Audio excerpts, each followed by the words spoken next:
When people head to the bowling alley and they try to hook the ball, they believe that you have to spin the ball to get it to hook. Well, let's go back. You remember when you were a kid and you used to get the little tops and you throw them on the ground, you spin them, and what they do, they just spin in one spot, stay there, don't move. Sometimes they drift to the left, sometimes they drift to the right. You really have no idea where they were going. Well, it's a little different. In bowling, you want to create lift, and you want to create side rotation. So when the ball goes down the lane, it'll go through the oil, and the side rotation will pick up, and then it'll move in the direction that you're turning the ball. Women tend to throw the backup ball, so their ball will spin away from the right-hander. The ball would break right, but if a male or a professional bowler, they try to get the ball, if they're a right-hander, to curve left. Imagine a set of your car. When you turn left, your wheels, they turn left, they face left, and then it goes in that direction. If you're turning right, the wheels turn right, and it heads in that direction. Imagine that when you're trying to get the bowling ball to hook. But what we'll talk about is hand position.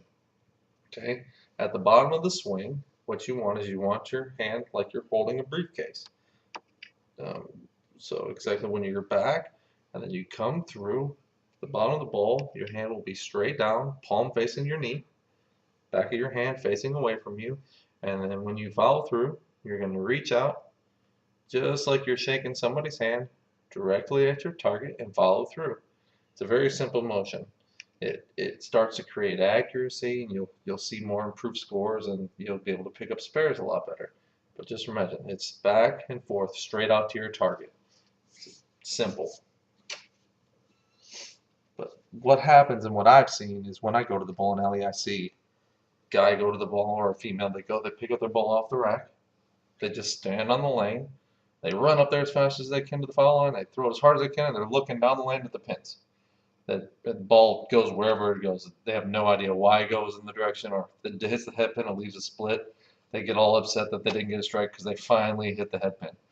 So the crazy people in the bowling world, they decided to put down dots on the approach. I think Brunswick has 7 dots, and AMF lanes have 9 dots. So they put a big dot right in the middle. Take your right foot or your left foot, whatever one you choose, and put it on that dot every time you bowl, or at least start there.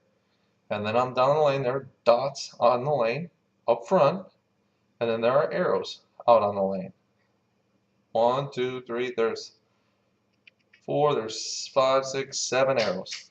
So what I like to tell people to do is stand on the big dot, focus their aim at the second arrow from the right if you're a right-hander, and then start right there. So you go up, you'll throw the ball. If you hit the second arrow and the ball misses the head pin or the pocket to the right, the next time you pick your ball up, you would move 3 or 4 boards to the right and hit the same target.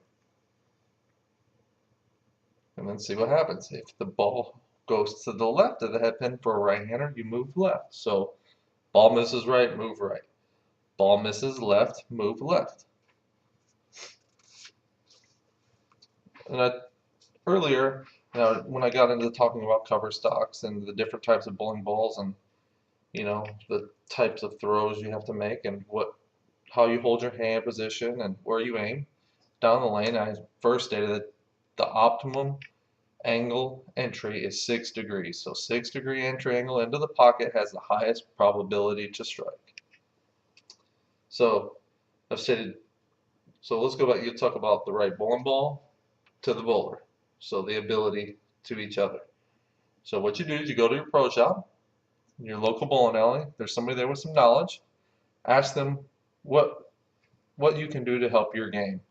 They can instruct you in bowling, and then they can match you up with the right bowling ball. Also, with all this newfound knowledge and maybe a little practice, the next time you go out with your family or your friends, you might be able to shoot the highest score because you actually have an idea on how to bowl the game. So, with that said, get out there and bowl.